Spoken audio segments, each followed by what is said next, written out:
Guk esatea azteko, pixkate harrituta gaudela, 3 hilabete hauetan ere, ez zaigulako inolako ideiarik helarazi, ez guri eta ez da Gasteiztarrei ere, eta nahiko harrigarria da, ze bi alderdi ezberdinen artean koalizio akordio bat dagoenean, EAJ eta PSren artean, kasu honetan PPren laguntza ezinbestekoarekin, uste dugu boskatzaileek jakin behar zutela, zer nolako akordio programatikoa zeneukaten, eta hori ez bada argitaratu, ez da izan misterioagatik, baizik eta ez dagoelako.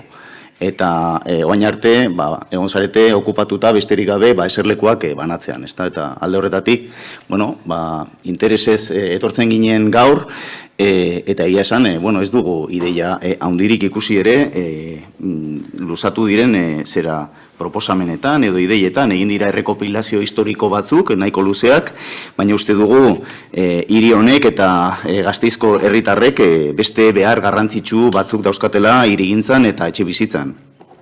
Gure ustez, Gasteizek behar du lehenik eta behin plan orokor berri bat, daukaguna indarrean, ez dago 2006ko lurzoru legeari moldatuta. Eta ja, pasa dira urte desente. Plan hori 2003an egin zen testu bat egina, baina 2000an ja aprobatu zen, eta horrek esan nahi du Adreilu burbuilaren erdian egin zela, eta horrekin bat egin zuen aurreikuspen izugarrizko bat, eta uste dugu desklasifikazio asko egin behar direla. Egia da plan orokor berriaren hasierako onarpenean desklasifikazio batzuk daudela, baina gure ustez motz geratzen da. Gure ustez aurreikuspen demografiko errealetara egokitutako plan orokor bat egin behar da 8 urtera begira.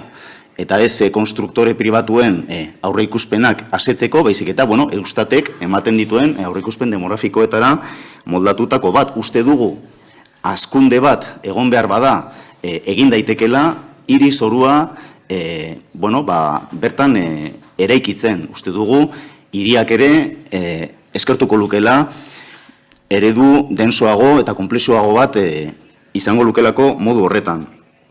EAJak ez zuen aurreko agintaldian bere hitza bete, esan zuen plan orokorra aprobatuko zuela eta etzan ailegatu, eta gustatuko litzaiguke ikustea EAPSek lortzen duen agintaldi honetan plan orokorra berritzea. Egia esan, hasiera ez da bat ere ona izan. Ze dokumentoa, hasierako onarpen dokumentoa, otsailean aprobatzen dezue, eta handik egun batzuetara ja, lehenengo alegazioak eta gehien kezkatzen gaituzten alegazioak, beste 300 hoiei buruz hitz egingo dugu aurrera antzean, baina guri kezkatzen gaituzten alegazioak dira, zuek zeuek jarri zenizkiotenak zuen planari. PSE atera zen esatera, plana hobegarria zela, bizitza honetan dana da hobegarria, baina hori esatea plan bat onartu eta egun batzuetara nahiko kezkagarria iruditzen zaigu, eta bestetik EAJak zuzenean proiektu bat bota zuen hauteskundeen erdian, hegoaldeko saihesbide berria, zuzenean kontra doana plan orokorrean aprobatutako ideiekiko horrekin bat ez datorrelako. Uste dugu, udal gobernu honek argitu behar duela, lehenbailen eta gaur ez duzu argitu, Errorriguez jauna, ingurumenaren eta mugikortasun jasangarriaren kontrako proiektu horrekin jarraituko duzuen ala ez. Gure ustez, EH Bildutik eskatzen dugu hori argitzea, eta uste dute Gasteiztarrek ere eskertuko luketela argipen bat horren inguruan. Eta alegazio nagusiak zuen partetik etorri direnez, gustatuko litzaiguke jakitea, ea sinisten duzuen zuen plan orokor horretan. Guk ez daukagu batere argi, ea horretan sinisten duzuen. Eta plan orokorrarekin batera, uste dugu etxe bizitza dela gai garrantzitsuenetako bat eta Gasteiztarrei ere asko kezkatzen dituena. Gure ustez, udal gobernu honek beharko luke etxe bizitza politika propio bat. Eta hori, ez dugu ikusten. Politika propio hori izan beharko litzateke publikoa eta soziala. Eta ez orain arte bezalakoa, pixkat eraikitzaile pribatuen interesetan oinarritutakoa. Zer esan nahi dut horrekin? Hiri hontan, Etxebiden badaude 9.500 pertsona eskatzen dituztenak alokairu sozialeko etxe bizitza bat. 9.500 pertsona. Eta Gasteizen, bakarrik daude 3.800 alokairu sozialeko etxe bizitza. Horrek esan nahi du, eta noski okupatuta daudenak, jendea dagoia bizitzen, horrek esan nahi du, eskaintza oso murritza dela. Ez da nahikoa. Eta nahikoa ez izateaz gain, zuek politika propio bat planteatu ordez, egiten dezuena da delegatu jaurlaritzarengan, ezta? Zuk aipatu dezu, jarraituko dugu kolaborazioa izaten jaurlaritzarekin.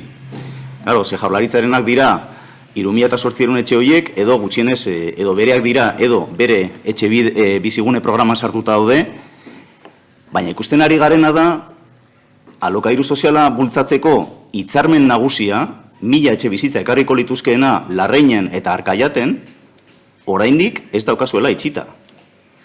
Eta 5 urte daramatzazue hori negoziatzen. Hauteskundeen erdian esan zenuten, hau itxita dago, ja akordioa dago. Galdetu diogu Arriola sailburuari, idatziz, eta erantzuna izan da, oraindik ez dagoela sinatuta. Eta espero duela urte honen amaieran egotea. Beraz, ez duzue politika propiorik eraman nahi aurrera, kolaborazio horretan sinisten dezue, baina kolaborazio hori ere egiteko, komeriak dauzkazue. Eta kontua da, Gasteizen dauden udal etxebizitza publikoak dira EAE osoko 100% bakarrik. Es la prueba de que la promoción pública de la vivienda nunca ha sido una prioridad en Vitoria. Esaldi hori ez du EH Bilduk esan. Esan zuen, PSE-ko etxebizitza sailburu orde Jauregi jaunak, zerkatean urtarrilean. Gasteizek ez duela inoiz izan, bere etxebizitza propio bat, politika propio bat izan. Uste dugu, hitzarmenen bideak ere, ikusi dugunarekin, hitzarmen horrekin ez du funtzionatzen, bide horrek ez da ere. Kezkatzen gaitu etxebizitza legeen aurrean zer nolako jarrerak entzuten ari garen EAJ-ko eta PSE-ko kide batzuetatik. Eta ez dakigu, ez duzu aipatu zure aurkezpenean, zer egingo duzuen Madrilgo etxebizitza legearen aplikazioari daukionez esate baterako. Ez dakit udal gobernu honek egingo duen EAJ-ak esaten duena, ala PSE-ek esaten duena. Igual okertzen gara, baina uste dugu dilema horrek baduela soluzio bat, ezta? Eta da, orain arte egiten ari zartena, ez errez egitea. Espero dugu, hori ez izatea gasteiztarrengan pentsatuz. Gure ustez, EH Bilduren ustez, etxebizitza legeek, bai Madrilgoak eta bai gureak, tresna legal oso interesgarriak eskaintzen dizkigute, udalak baditu eskumenak hoiek aurrera eramateko, eta uste dugu benetan, pixkate, ekimena izan berdezue, eta pentsatu berdezuela 9.500 eskatzaile hoietan. Alokairuaren prezioa maksimo historikoetan dago Gasteizen. Eta beste egunean ikusi genuen berriz ere Gasteizek lideratzen duela eskari erlatiboaren rankina estatu osoan. Alegia, hemen, akaso ez daude beste leku batzuetan bezain garesti, Donosti edo Bilbo, baina eskaria eta eskaintzaren arteko erlazioa askoz tensoagoa da Gasteizen. Eta horrek esan nahi du, hemen lan handia egin behar dela. Ez dakigu horretarako prest ote zaudeten. Etxe hutsak deklaratuko dituzue behingoz? Hori ja Euskadiko legeak baimentzen digu, eta oraindik ez da deklaratu ez da etxe bizitza huts bat ere Gasteizen. Eta area tensionatuak izendatuko aldituzue? Edo orain arte bezala jarraituko dugu itxaroten, favoreak eta arauak adok egiten eraikitzaileengan pentsatuz?